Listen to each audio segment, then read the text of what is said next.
চলুন এই ভোট আবহে একটু বীরভূমের দিকে নজর দেওয়া যাক।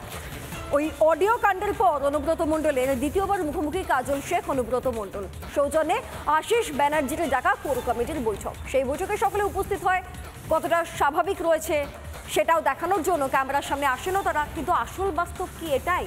সত্যি কি সমস্ত দ্বন্দ্ব মিটে গিয়েছে, নাকি এই ২৬-এর ভোটের আগে আশিস ব্যানার্জিকে ঢাল করে বীরভূমের যাবতীয় হাল কাজল শেখ আদতে নিজের হাতেই রাখতে চাইছেন?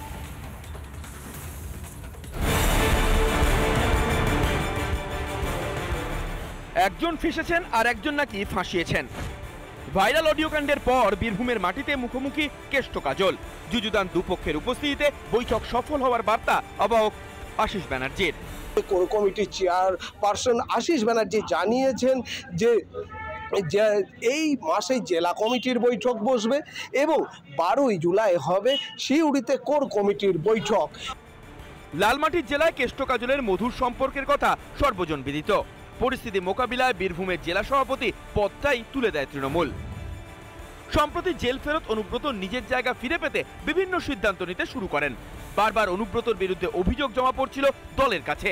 এর মধ্যেই অনুব্রতর একা চলো নীতিতে জোর ধাক্কা দেয় শীর্ষ নেতৃত্ব।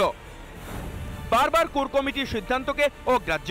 অনুব্রত কোর কমিটির দ্বন্দ্ব প্রকাশ্যে। অনুব্রতকে ফোন টিএমসি শীর্ষ নেতৃত্বের। আশিস ব্যানার্জির সঙ্গে সমন্বয়ের বার্তা।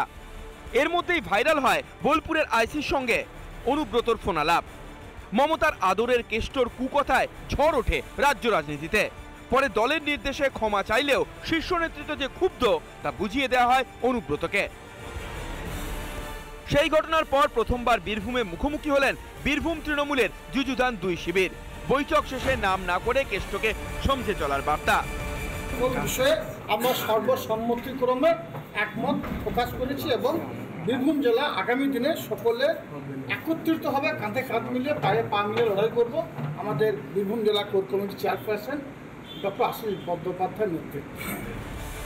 ধরি মাছ না ছুঁই পানি বার্তা তৃণমূল সাংসদের। তো সবাই একসঙ্গে কাজ করা তো ভালো, সবাই একসঙ্গে কাজ করাই তো উচিত, দল তো একটাই। দুয়ারে বিধানসভা ভোট, তাই কি এখন ভাইরাল খেলা ভুলে একজোট কেষ্ট কাজল? অতএব রাজনীতি নামক যে ব্যবসাটা তৃণমূল 11 সাল থেকে করে যাচ্ছে, সেই ব্যবসাটাকে চালিয়ে যাওয়ার জন্য পরস্পরকে মেনে নিয়ে ওরা নির্বাচনটা একসাথে করে সেই নির্বাচনী বৈতরণী পার হওয়ার চেষ্টা করছে।